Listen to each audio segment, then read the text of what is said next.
Boom. Hey, everyone. Welcome to Career Happy Hour. It's 3 o'clock p.m. Pacific time, and I'm Andrew Beach. I'm a teacher of self-education. I help professionals like you communicate value to find great opportunities faster, whether you're working or not. That's through a pragmatic process of branding, planning, and effective networking. If that's something you need, of course, there's a link in the description for you to actually see if signing up with Coaching for Me is a good idea. These thoughts today on Career Happy Hour are my own. They don't align with any affiliated company that I might be known to be attached to, I suppose. But that's not why I'm here. I'm here because I like to give back to a community that's helped me so much. That's my LinkedIn community, and I do my best to, in some way, offer support to those of us who maybe are looking for something better. I know there's a lot of people that I collaborate with that are challenged by these kind of things, and they need support. They have questions, and they want to get answers. So tell me, do you want to find some answers? And if that's the case, then certainly by all means, you're welcome to put your questions in the comments section. Or if you're in the live stream and you're joining live, just let me know where you're joining from and what questions do you have about career, about networking, about professional branding, about how to negotiate offers, or what do I do in this kind of circumstance. Andrew, I need your help. I need some guidance.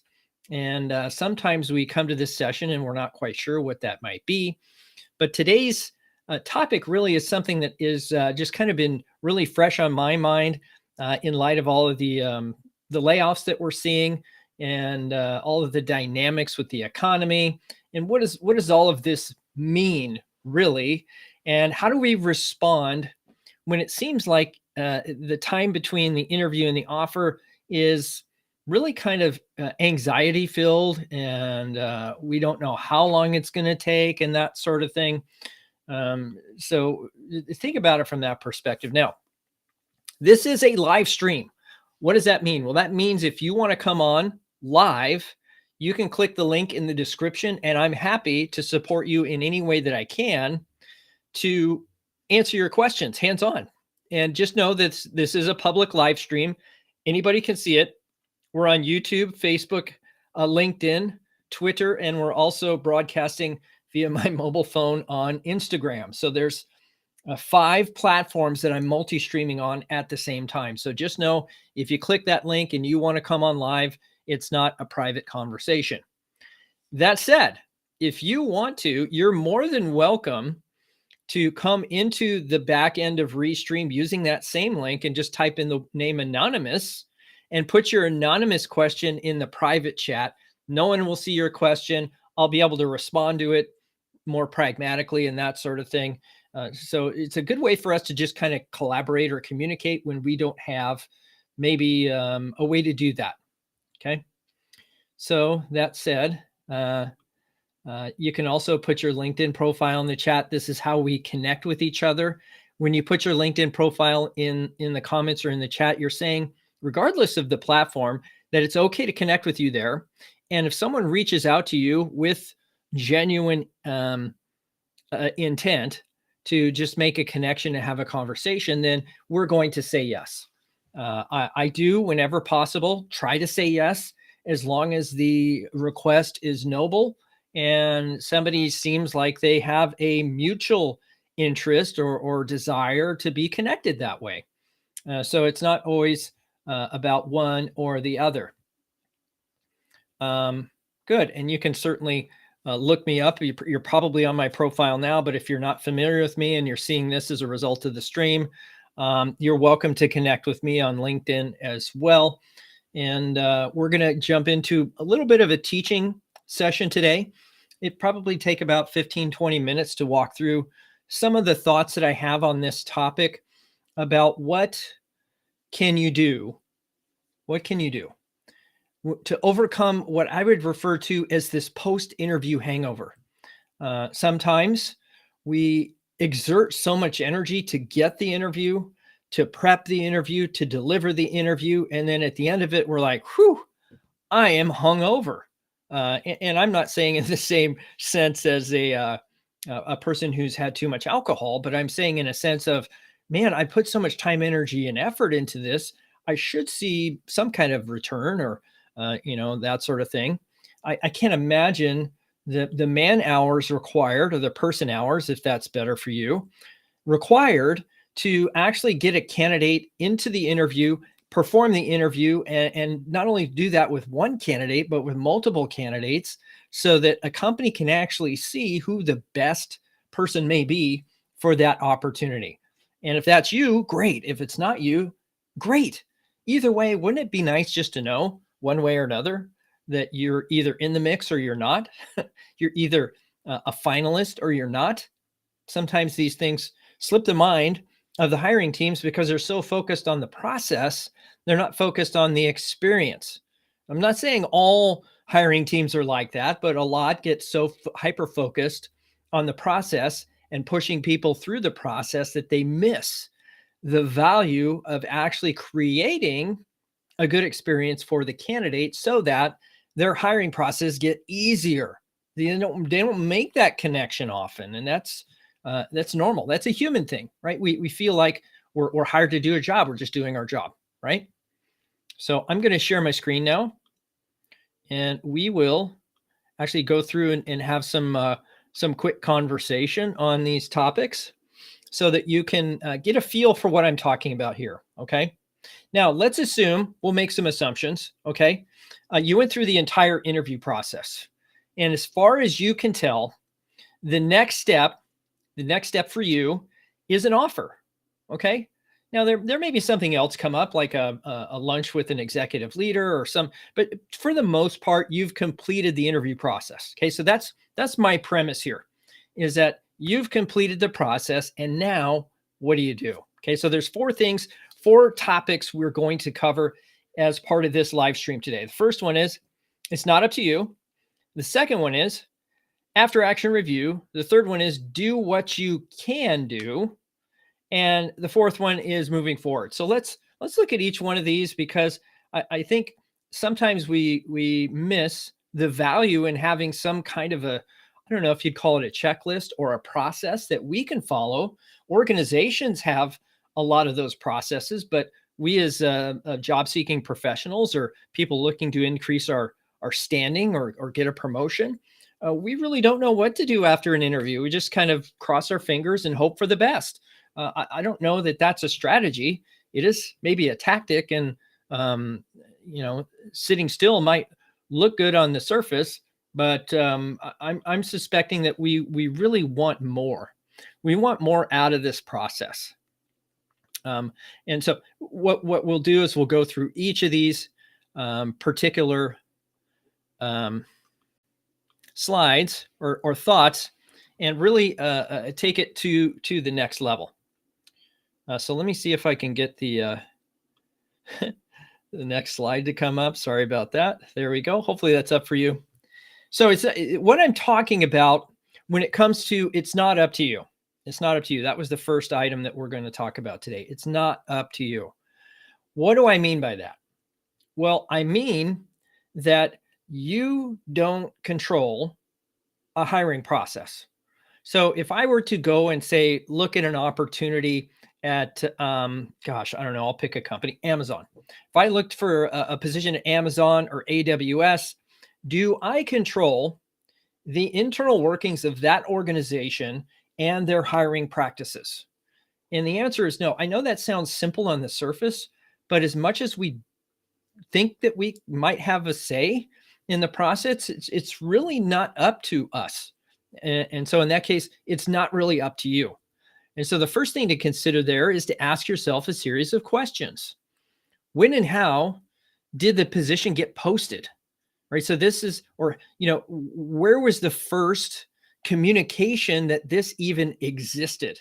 Why is this important? Because, and we'll talk about this on another slide here, but we need to be very conscious of how companies go to market to find qualified talent, because then we can be aware of when they might have another position come up. So, and it also gives us a little relief that because we don't control the conversation, that we can then let go or detach to a certain extent to the outcome of this hiring process. Okay, so think about for a moment, when and how did the position get posted? Second question to ask yourself, who and how will the decision be made to hire somebody? Whether that's me or somebody else, who and how will the decision be made? Now, good news, you've gone through an interview process. You likely have seen and met the hiring individuals. And so you know who the who is. But the question might be, of all those people that you've interacted with, and I have seen situations where it's been a committee and there might be 15 or 20 people on this committee. Yes, 15 to 20 people. But the question would be, how among all those people will the decision be made to hire? Is there a scorecard? Is it a veto power by one person? Like in the case of Amazon, there's these interviews that you've probably heard of. It's called the bar raiser. And so we need to know how this decision will be made and who is going to make ultimately the decision, and perhaps how that will be communicated back to me before I leave the interview. Okay. It is preferred. It's preferred to know that information, or at least have that conversation at the interview when you've got somebody right in front of you that can answer that question. Because it's nothing more frustrating than trying to email or correspond after the fact and not get any kind of a response. I would find that very annoying, very anxiety ridden, and really kind of a bang your head against the wall kind of situation. The third question to ask: what is the internal process for budgeting and funding this role? Because you may not have access to that information, nor may they share it. But often when you have an internal champion inside the organization, someone you already know that's maybe kind of feeding you information about the salaries or what's going on in the team, that sort of thing. But if you can find out what the internal process to budget and fund jobs like the one that you interviewed for, it really helps you really kind of discern, okay, for instance, if an organization's fiscal year, let's say, runs July to June, and you're coming up at the end of a fiscal year right now, and a new fiscal year starts July, then maybe the hiring process is going to carry over into July or August. Why? Because that's when the new budgets become available. Do you control that? No, it's not up to you. This is the process, and you don't control the process. Frustrating, I know. Irritating, yes, but it's not something to lose sleep over, because it's outside your locus of control. Now, and that really brings me to the gist of the mindset, and asking yourself, what promises can you really rely on? What promises have been made by that team or the job or the process? Because you're going to be made maybe a commitment or a promise, or someone will say something that they'll get back to you, or they affirm something in you, and you have this great feeling that that you're like the chosen candidate. I've coached a lot of people in that scenario, and I've been in that scenario where it was like, wow, I went through this interview, I felt really great. They hired somebody else, and you're like, so whose promise or what sort of feedback and information can we really rely on? And I would say, just surface level, because it's not up to us and we don't control it, it's really the appearance in our inbox or in a conversation of an offer. And so that's the only thing you can rely on. And it's not even really a promise, but the promise of an offer is fulfilled when you receive it, if that makes sense. So keep that in mind as you go through your process. You don't, it's really not up to you.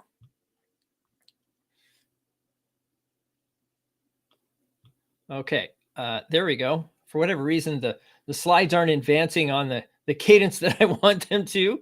So I apologize for that hiccup. So now that we know that it's not up to us, let's do a little, what can we do? Or the after action review. The after action review, in my mind, is something that came up as a retrospective, maybe, or you're deconstructing what happened. And so the idea here is you documenting your own performance. And that's sometimes hard to do with virtual technology. It's a little easier, I think, to to record things or in some way capture that information, because in-person interviews, you don't have that capability. Although I will admit that seeing and experiencing the nonverbal communications is way better in person than it is virtually, because you're only getting, so much nonverbal communication based on the video and how it's structured. So documenting your own performance, how did you deliver the answers? Did you prepare? How much did you prepare? Did you have enough stories to share? If you didn't have enough stories to share, how did you fill the space with good information? How did you feel about the delivery of what you did? What could you have answered better? That sort of thing. So really, we're just trying to document everything that happened at the interview or even during the interview process to discern really a couple of things. One, where did we perform well? Two, where could we have performed better? So that we know in the next one that, hey, I have this asset, maybe I should leverage that some more, or hey, I have this vulnerability, that a spot where I messed up, and I need certainly to improve in that area, and now I can take steps to improve. So really, it's documenting your own performance. Now, the other side of that, which is the second one here, is assessing the hiring team response. Now, if I did a really good job preparing, and I practiced, and I was really at the ready, and I was confident that I could answer any question thrown at me, what does that allow me to do? It allows me to pay attention to how people are responding to the way I'm communicating to them. And that's invaluable, because assessing the hiring team response is really going to indicate to you where you're on track, where you're off track, what they find compelling about your experiences, and what you can feed back to them as part of the follow-up, as part of the negotiation process. Really, what you're doing in this after action review is establishing your negotiation strategy. And so think about it from that perspective, is that you're not doing this just because you want to get better. You're also doing this because you want to negotiate the best terms for yourself. And so that it's a win-win for both parties. Okay. Now, the other part I think many people miss when it comes to interview is they think if they don't get hired, then their opportunities at that organization are done. There's no way anybody would ever hire them. Now, organizations that have that policy where they, hey, we're going to put you on hold for 6 months or 9 months or a year, I think those are short-sighted policies, but I don't get to make those choices. Remember, not up to me. That's their policy. That's their procedure. That's their process. But look at the people you've met. And what did you get out of that interview other than some quality conversation? You had the opportunity to meet a hiring manager and a hiring team that could potentially hire you for another position or refer you into another role if they felt you did a good job. So what were you auditioning for? You were auditioning to be a valued member of that person's network. And if you didn't do a good job, it may feel weird to ask, but I don't think it's out of bounds even in that situation to say, hey, who do I really want to stay in touch with? Who do I want to maybe put into my own network and keep in touch with them over time? I think that's really valuable to consider, that I maybe have their name. I know what they look like. I know how they speak. I know what's important to them. I now have a person that I can reach out to on this platform called LinkedIn, where we're broadcasting today. And I think we get a lot of value in building a network by going on interviews. And so whether you call it networking or interviewing or interview preparation or informational interviewing, it's still relationship building by asking good questions and offering sage advice. So keep that in mind, is that you have just made some very valuable relationship connections, and it may just be the beginning of the relationship. How do you want to stay in touch, and who do you want to stay in touch with, and how do you want to add value, and how do you think they can add value to you? So always be, of course, grateful. And then obviously the last one here is, what can you do better? What can you do better? I'm always looking for ways to improve, aren't you? I think all of us could use some feedback, but we're expecting it to come externally. I don't know that we can always expect that. especially in the day and age of lawsuits and discrimination and all these different things that are going on in the world. I don't believe that you're going to get unvarnished feedback that's useful all the time. Very seldom do we get any kind of feedback other than, gee, we went with another candidate. That's not helpful, right? That's not helpful in evaluating what's important to them or how your stories resonated or how they felt about it. And it may not, now that I think about it, it may actually not even be valid because it's often internal candidate or someone they already know. So getting their feedback may not be valid for that hiring situation, and so they may be saying something that's part of their playbook to stay in compliance. But I don't even think what they might give back to you is even valid. I think you're probably better off just discerning for yourself how you perform there and what could you really do that's better. Uh, so you're in control of that part. Remember, it's not up to me. It's up to the other person. So that said, let's look at here the next slide, which is do what you can. Do what you can based on what you control. Now, many of us don't control the hiring process, as we mentioned, but what do we control? What do we control? Our thoughts, we control our mindset. There's a lot of things that we control, and one of those is scheduling the follow-up. Now, at the interview, I certainly like to know, we talked about that a moment ago, what the next step is, when and how is that going to happen, and really having an idea of how the decision is going to be made and by when. We want to get that information, if we can, from the hiring team when we're at the interview. Okay? Do the best you can there. And what that allows you to do is actually schedule some follow-up. Who are you going to follow up with? When are you going to do that? And what is the topic of conversation? Now, sometimes that's a thank you note. Great. Send an email, thank you note. But schedule that in. And until they decide that they've hired somebody else or they encourage you to just, buzz off, I would just schedule the follow-up in perpetuity until there's another opportunity available, or until they hire somebody, or they tell you to buzz off, whatever that looks like. But I'm really trying to be persistent and interested. I don't want to be the type of person that wears out my welcome, that's always saying, hey, what's the update? Have you guys hired anybody? That's not a valuable conversation. And we certainly could talk follow-up and how that works and that sort of thing. The idea here is always come with gratitude. Ask questions that are open-ended and maybe a little more, how would you say, not so cornering in nature. We're not looking to box people in all the time. Sometimes it's just, hey, I really appreciated meeting with you, and we had a great conversation. What sorts of things are going on now that we could have a dialogue about related to business, not even the hiring process. So think about how you can add value, sharing articles of interest, or I've even in the past clipped out articles out of a real magazine or printed them off the internet, put them in an envelope and mail them off. So think about all of the follow-up you want to do and how you want to take advantage of that opportunity to build a relationship with that individual over time. So the next one is references. References. Sometimes we think of references as an afterthought rather than a proactive resource. A proactive resource would be, hey, make sure your references know you're in a hiring process. In fact, even before the interview, say, hey, I'm going through some interviews. Just thought you'd like to know.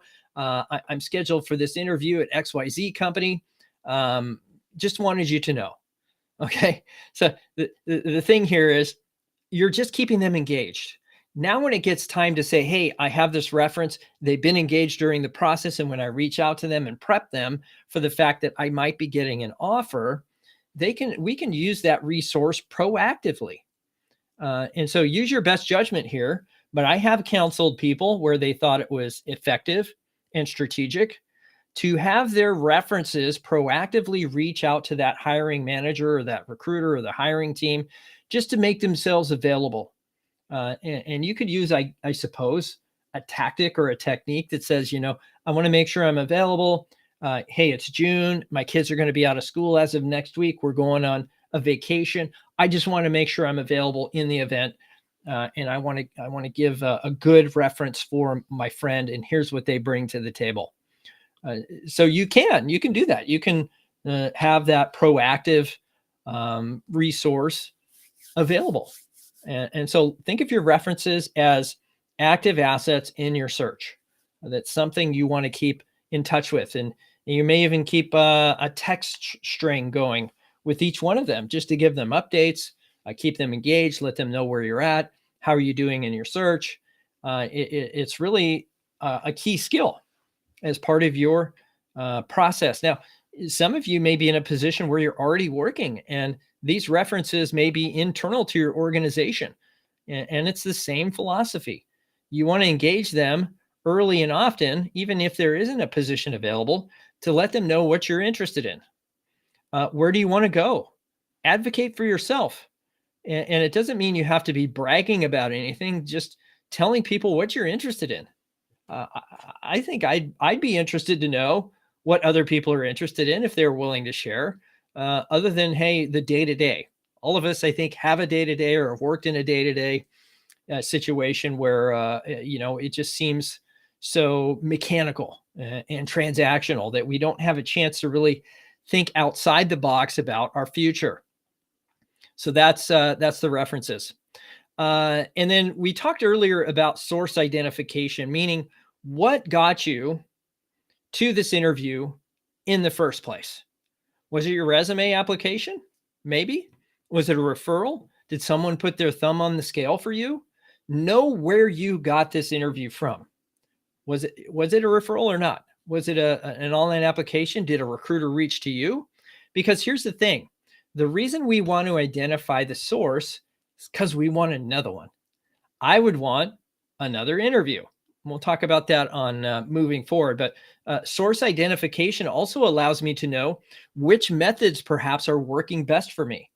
And then I can maybe go all in on that to find another interview. So think about source identification and tracking your success ratios when it comes to activity to interview and interview to offer. Those are two areas where I highly encourage and recommend those that I coach to keep track of these things.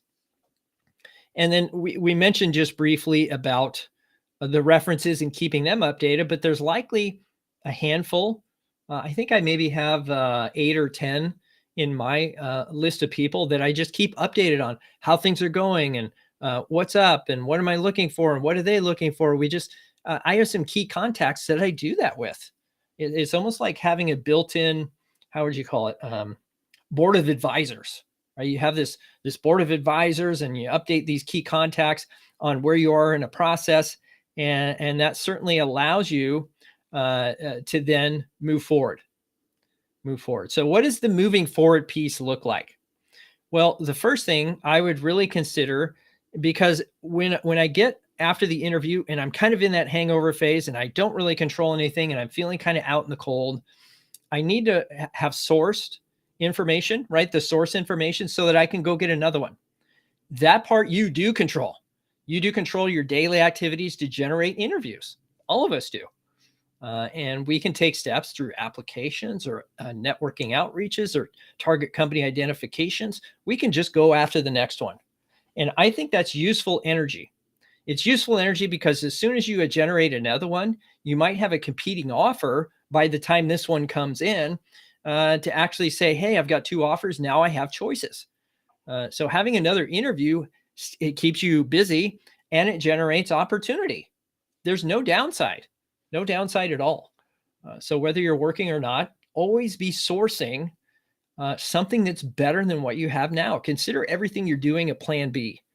What I have right now is plan B. What would that been? Then what would be the question? Well, what is my plan A? So if today is what I have is great and I'm happy and I'm, moderately complacent, maybe consider that plan B. There's always a plan A that's better than your plan B. And then when you get into your plan A, guess what? That's your new plan B. Expanding your network. Expanding your network is always valuable activity in that cold, harsh environment after an interview where things just don't seem to be ticking and you're not getting a lot of communication, you can communicate with others. Now, it doesn't mean it has to be around the interview or what you've taken to heart, but if you do have an internal champion or someone that you want to network with and close the loop, great. Go ahead and do that, and then ask for referrals. Right? Ask for referrals. Be full of gratitude. Ask for referrals, and you would be amazed at how many people will introduce you to somebody that you don't yet know, but probably should. And that process becomes a lot easier because you've followed up. There's nothing more frustrating, I think, for me as a coach, and probably you as a networking somebody in a networking situation, is when you give somebody advice or contribution or make an introduction and you don't hear anything back on, did you contact that person? How did it go? What was the outcome? That sort of thing. I would like to know that if I introduced somebody to another person and they got value out of it and had a conversation, that, hey, yep, that was good. And thank you for that. I'm also looking for this, and they're introducing me to that. And you just give them an update at every step of the way. So maybe you in a process. So let's say you're going through a process, you applied to a job, great. Get back to the person that told you about it and say thank you. Sometimes that's an internal referral source. So you get the internal referral, it comes to your email, and you just say, hey, thanks, I got this. I made the application, just wanted you to know, I'll keep you up to date. And then I go to the LinkedIn and I start looking for people I should contact outside of the ones I already know to see how I get traction with my application, because it could be the person referred me is in finance, but I'm in HR. So they're kind of related groups, I guess, but they're not the same group. They don't have the same circle of influence or the same people in it. And now I'm in a position where I've got to find the right people. And the person that referred me may not know who that is. So I'm always looking to expand my network, to find people that I can create mutually beneficial relationship with, professionally speaking, of course. And then what to avoid. Sometimes we think about what should we do or what can we do? And then there's the other side of this that says, hey, what is the danger? What is the danger of having gone through an interview, not hearing anything, and just waiting?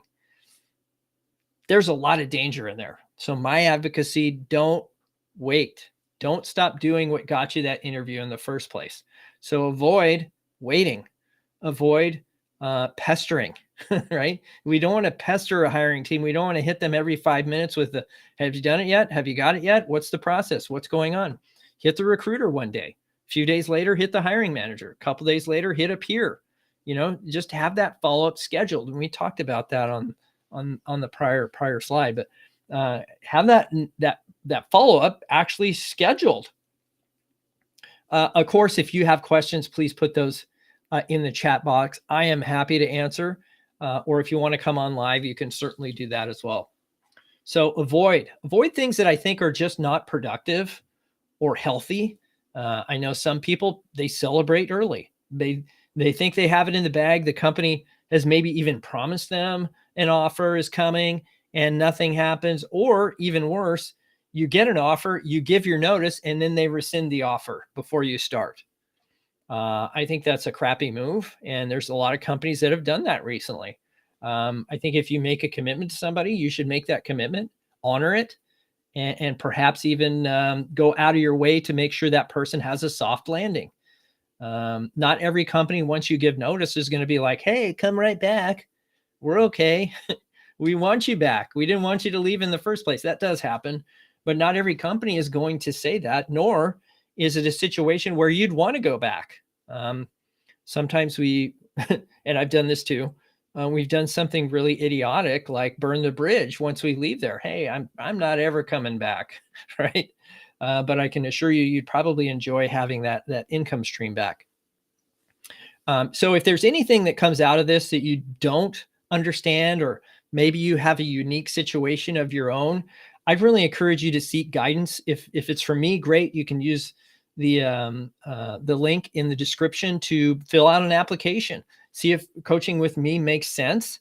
And I have a number of paid coaching options if you're interested. I'm not here to sell those things, but sometimes these training sessions, people are like, yeah, I mean, I could really use some support. I need a little more hand holding than what I get out of these live streams. And if that's you, great. I appreciate anybody that comes my direction, and I'll do my best to add value to you in the time that we do have together to make it actionable for your situation. So please don't hesitate to seek guidance. And you can do that from me based on what you're trying to accomplish. So does this resonate with anybody? Did you get value out of this? If so, please let me know in the comments or the chat that you got value out of this. Put a like on it, share it with your networks. If you want to do that in a private message, you can. That's easy enough to do. Let's see. It looks like there's okay. Awesome. I appreciate the questions. Please keep them coming. Chow, thank you. How to know the team culture is right for you from the interview? By asking questions. For example, I'm going to talk just very simple examples here. Maybe the culture is one that says they honor work-life balance. I need to define for me what that is. What is work-life balance to you? Because it's going to be different than what it is for me, almost 100% of the time. So for me, that means I like to go home at 5 o'clock. I like to have dinner with my family at 6, and I like to be able to coach my kids' soccer teams on Tuesdays and Thursdays, and our games are on Saturdays. So I don't want to work weekends. Okay. And those soccer practices, they start at 4:30. So Tuesday and Thursday, I'd need to get off early. I need some flexibility. That to me is work-life balance. If that's the case, what question would I ask to know whether or not that's in alignment with what I believe that cultural value means to me? I might start with something like this. How would you describe the process for allocating weekend work? What does that do? It opens up the door to say, hey, we expect that you have a life. We're not expecting you to come in on the weekends. None of us work weekends. So not a problem. You won't be working weekends. Okay. So that one's checked off my list. I know I can coach my kids soccer on Saturdays, and I don't want to work at weekends anyway. And so we're in alignment on what the cultural value called work-life balance might be. Now, if you have a specific question about culture fit, sometimes that's around, let's say, pay equity, or I don't know, you want to have a meritocracy. You want to work in an organization that is a meritocracy. And so you might discern that from how they got to their position. How long have you been in your role, and how did you get here? What was that process like? Well, our company is really big on hiring from within. Maybe that's a value of mine. Hire from within. That to me sounds like an egalitarian culture where everybody is given an opportunity to advance in the organization. That's a key indicator. So we need to decide for ourselves what kind of culture do we want? Okay. Yep. Thank you. Put your LinkedIn profile in the chat if you want someone to reach out to you. This is an indicator that you're open to networking. And so please do that. And as you can see here, Diep says yes. Happy to connect with everyone. I'm exactly the same way, as long as your outreach is genuine and authentic. I think I looked, last count, I have 31 pending requests on LinkedIn, all from people trying to sell me something, or their profile headline is really kind of out there, or they're from out of the country and they don't have any connections. I just, you have to use your best judgment when you're connecting with people. But at this point, I'm not connecting with everyone unless they have a profile that's compelling to me, especially if they don't have a customized request on LinkedIn, or they have a compelling request. Yes. Thank you, Steve. I do appreciate that. This is an opportunity for all of us to expand our networks. So please, your LinkedIn profile in the chat allows us to do that. And I'm expecting that Diep and Steve are going to say yes. If you reach out and say, hey, I was at the happy hour, you put your thing in there, Andrew said you would say, yes, let's just have a quick conversation, 15 minutes, and see how we can help each other. Not how you can help me or I can help myself, right? It's how we can help each other. It's about mutual exchange and supporting one another. It's not all about one person. Good. Thank you for sharing those LinkedIn profiles. I do appreciate that. You're welcome to, if you want to, share this broadcast with your networks. You can do that in the link below. There's obviously in every platform, there's a share option. You can share that publicly with your network, or you could share it in a private message, send an email. Maybe a private message on LinkedIn works too. Whatever works for you, it's okay to share it out, post it, like it, comment, whatever it takes. And a lot of the prior live streams, if you want to see them, are housed on YouTube. So just look up, I guess, Career Happy Hour or Andrew Beach on YouTube, and you'll be able to see a lot of these live streams are archived there. I'm not confident how long LinkedIn actually archives these live streams. So I've decided to keep most of them on YouTube. What is your greatest weakness? Is that a question? Or are you talking about interview questions? I think, Chow, that's what you're getting at. So I have some pretty solid opinions about crappy interview questions. And this is easily probably the crappiest of the interview questions. Now, what is your greatest weakness? And my feeling every time I hear or get this question is, you're not hiring me for my weakness. You're hiring for my strength. Okay. But the weakness question is not a weakness question. Just so you know, it's not a weakness question. It is a learning question. What is something that you didn't have competency in that you now have competency in? It's a weakness that you've worked on, that you've developed, and in some capacity improved to add value to an organization. So the reason they say weakness is they want to see your capacity to learn, generally speaking.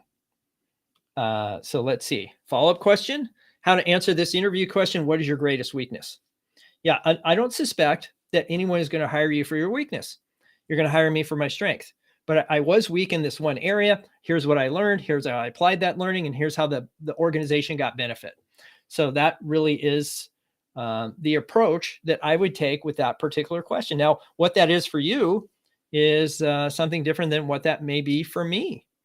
When I came to my current standing, I didn't have a lot of understanding of HR and how that works, and talent acquisition, and who are they, and what is a candidate, and what is this, all this compliance discussion, and what is EEOC and all that. So we start learning these different things, and then we apply what we learn to get value for our clients, our customers, our coworkers, our organization.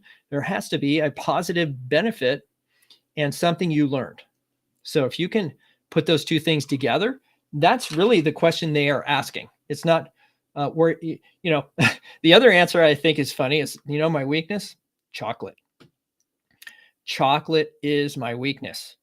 I tell you what, if somebody puts a chocolate cake in front of me, I'm going to eat it. My wife came home yesterday with a chocolate bar. Guess who had a piece of chocolate? I did. It had salted caramel and almonds. How could you turn that down? That's my weakness. Anyway, let's see. Here's another one from Chow. Thank you. What's something that you didn't like about your last job?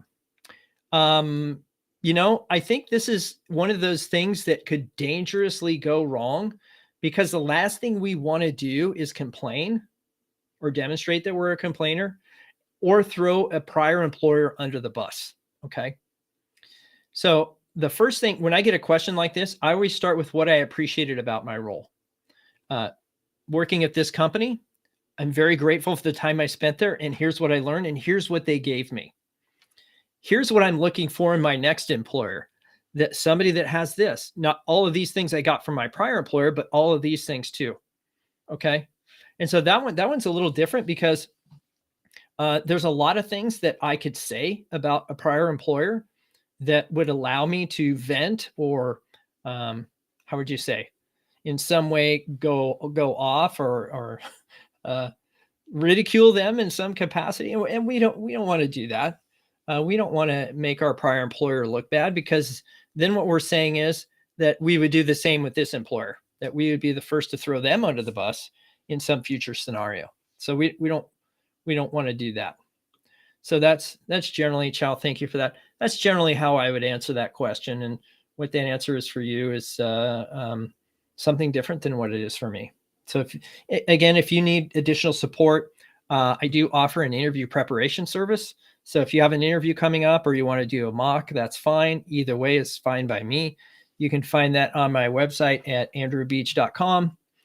You're also welcome to take in my podcast, the podcast I do with Scott Picard-Jones, jobseekersradio.com. You can look that up. It's pretty easy to find.